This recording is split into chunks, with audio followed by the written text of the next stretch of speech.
This is a response to Brain Police's How I Became an Anarchist. I had had a conservative leaning since early childhood, even though neither of my parents considered themselves conservative.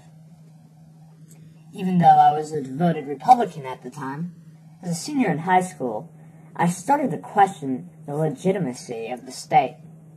This questioning, more or less, came as a recognition of the contradiction inherent between property rights and the state. However, never being exposed to any anti-government ideas, my own questioning scared me, and I felt a sense of guilt for having my ideas because they were so radical. My thoughts seemed so rebellious, I felt they couldn't possibly be right. I quietly expressed them to one of my teachers, who I got along with very well and respected. She just happened to be a libertarian, and that is when I first put a word to the thoughts I had been having. Although my neoconservative leaning at the time prevented me from actually embracing the term. But from then on, I was an economic libertarian. Probably as a result of seeing my own father trying to micromanage his life and the lives of those around him, and failing miserably, I never for a second thought that the government's interference in the free market could be anything but bad. However, no matter how economically libertarian I was, a major stumbling block was my fervent pro-war sentiment. I had always, even as a small child, been infatuated with the military. My whole outlook on life revolved around shoving an American flag down a foreigner's throat at the point of a gun. By the time I was a senior in high school, I knew for certain that I wanted to join the Army, and of course, wanting to guarantee my own job security, I supported any war, including the invasion of Iran or Iraq even before September 11th occurred. My motto was, show me a war, and I'll show you support. I wanted very much to join the Green Berets. I have an addiction to adrenaline and near-death situations. I also experience a thing called combat high, a euphoric feeling triggered by fighting. I literally fantasized about being deployed to Iraq, guns a-blazing. In high school, I was independently training for my chosen trade. This included practicing breaches with homemade live high explosives, but I also trained mentally. I literally trained myself not to fear death, to make sure it didn't interfere with my execution of my mission. I would have been happy to die, as well as kill, for America.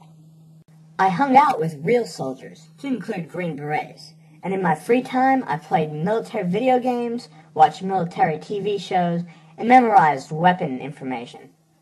Luckily my dad stopped me from enlisting, although he simply did it out of snobbery. Halfway through my freshman year of college, I was thinking about why liberals were idiots, as I did frequently, but in search of contradictions in their position, I found one in my own.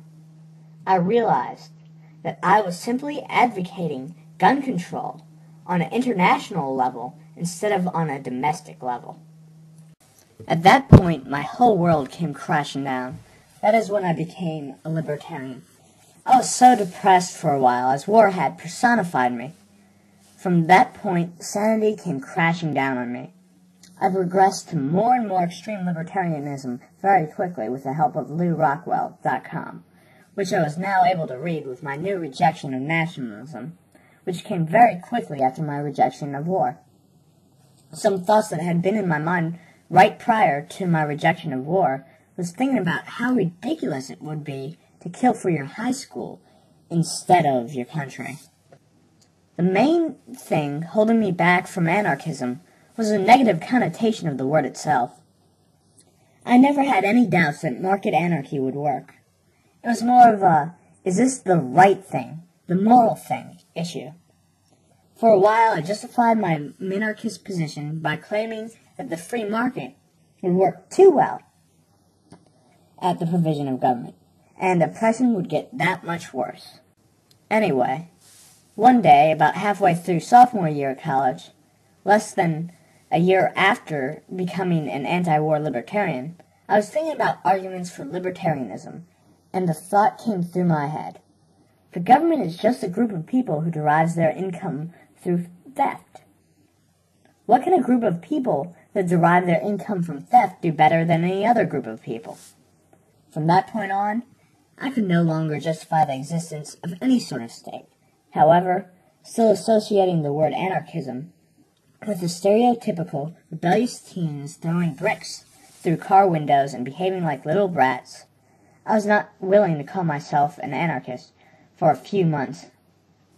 My line was, "I'm not an anarchist. I believe in government, just not government provided by a state." I became an anarchist before I was really exposed to much anarchist literature. I actually did not read Rothbard until after my conversion. I was not an anarchist because I was pissed off or rebellious. I am an anarchist simply because anarchy is the truth. The state is a perversion of human evolution. The state is inconsistent with any sort of moral or legal system. The state is simply a group of people who do things which are deemed unacceptable for anyone else to do, and that is why I am an anarchist.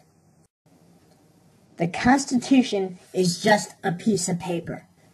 Taxation is just a euphemism for theft. War is just a euphemism for mass murder. A nation is just an arbitrary geographical region. A border is just an imaginary line.